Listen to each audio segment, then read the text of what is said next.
Très bien, merci Dan. Donc, 114e jour du Chafetz Chaim. Hiarot Mimot, Timimut. Des fois, on fait des petites annotations comme ça, sans trop y réfléchir. Yesh Des Pe'amim, petits pics. comment tu appelles ça? Typique? Des petits pics. Des petits tics. On Oui, pique. mais tics, c'est des petits.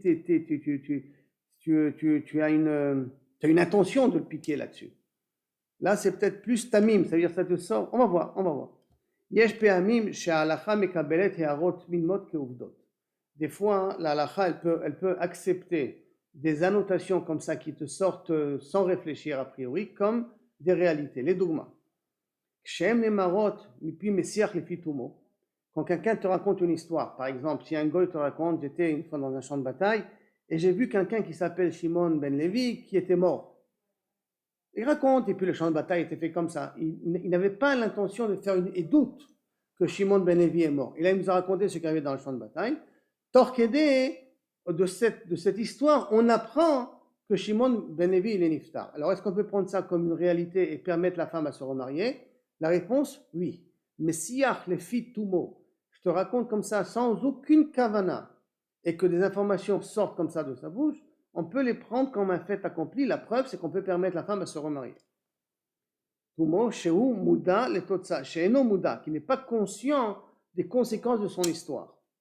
Kichlal, anashim enam meshakrim shelo lesorer, parce qu'on part du principe qu'une personne, les personnes ne montrent pas s'il n'y a pas un intérêt derrière.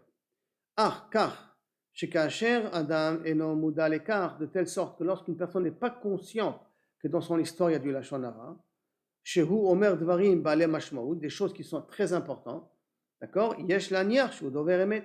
Donc on doit partir du principe que ce qu'il raconte c'est quelque chose de vrai. Et je sais pas, il me raconte en passant comme ça qu'il était une fois avec Shimon ben Levi et qu'ils ont cambriolé une banque. Il a dit des trucs comme ça sans vraiment réfléchir avant de raconter son histoire, et puis il se met à raconter comme ça. ההלכה מעניקה לאמירות אלו תוקף של עדות בשני מצבים. L'halakha, elle nous permet à considérer ça comme un témoignage à condition qu'on remplit deux conditions. Allez, כאשר בטוח שבסופו של דבר תתגלה האמת, l'akol. Que premièrement, que l'histoire qu'il nous raconte là, on ne vit pas que de son témoignage. Et là, qu'à la longue, la vérité elle sera connue à tout le monde. אנשים אינם ממציאים סיפורים כאשר ברור להם שדברי שקר שלהם יתגלו במלואם. Et bien que les gens font attention à ne pas raconter de fausses histoires, s'ils savent à l'avance où ils peuvent se craindre qu'ils vont s'apercevoir de leur mensonge. Donc l'homme il fait béderka attention de ne pas raconter des bobards. Par conséquent, quand c'est une histoire qui peut se faire connaître et l'autre me la raconte là maintenant, théoriquement je peux la prendre comme vraie. Deuxième condition, que chez Ploni et Nobachaim. Le seul messiach le fitumo qu'on accepte de prendre, c'est pour témoigner que quelqu'un il est vivant ou il est mort, pour permettre sa femme à se remarier.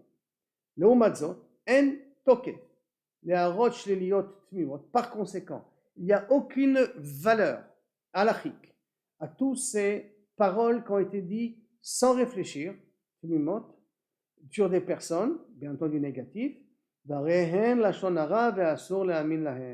et donc il reste dans le cadre de la lashon hara, et par conséquent on n'a pas le droit de les y croire. Donc les deux conditions qu'on répète que Messiah Refitumo peut être accepté comme un fait réel, c'est qu'a priori c'est une histoire qui peut se faire connaître. Deux, qu'on parle ici pour permettre une femme à se remarier. Mais si ce n'est pas le cas, donc c'est pas pour témoigner que quelqu'un est vivant, quelqu'un qui est mort. Si même quelqu'un il raconte une histoire stam, on n'a pas le droit d'y croire à cette histoire-là. Ça reste dans le cadre du lashon hara.